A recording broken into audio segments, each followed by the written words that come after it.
Minä olen Matildan isä ja nyt minulla on vähän nälkä. Taidan laittaa tästä. Enkä taida, vaan laitan vähän tonnikalaa leivän päälle. Suurta herkkua niin tästä näin ja noin pannaan vielä yksi. Joo, noin.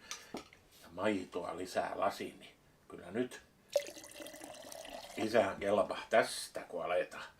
Oho, tulipas täydeläinen leivä. Aha. Iskä, Ja? kai sä vaan syöt tonnikalaa? No miltä se näyttää? Siis ei oo todellista. Etkö sä tajua, että niiden kalastajien verkkoihin, jotka noita tonnikaloja kalastaa, niin jää myös delfiinejä. Ja mitä enemmän sitä tonnikalaa pyydetään, niin sitä enemmän delfiinejä kuolee. Kohta kaikki kalat kuolee. Huono juttu se, mutta kun mulla oli niin kauhea nälkä ja tää oli kaupassa tarjouksessa tämä homma.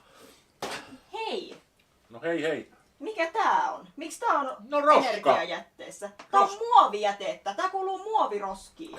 Jo nyt tulee tykitystä. Tiedätkö jo miten paljon kaloissakin on nykyään muovia? No ei tässä ainakaan Kohta mitään. meistä kaikista tulee ihan muovisia ukkoja, jos tää meno jatkuu tällaisena. Kyllä sä taidat kuule Matilda olla oikeassa. Kun kotiin kantaa 4 muovikassillista tavaraa, niin siitä tulee 5 muovikassillista muovijätettä. Se on ihme. Sitä ei pysty kukaan tiedemieskään selittämään. Mutta kuule, Matilda.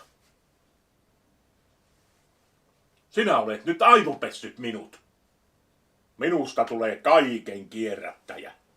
Ja minä menen isona televisioon puhumaan ihmisille.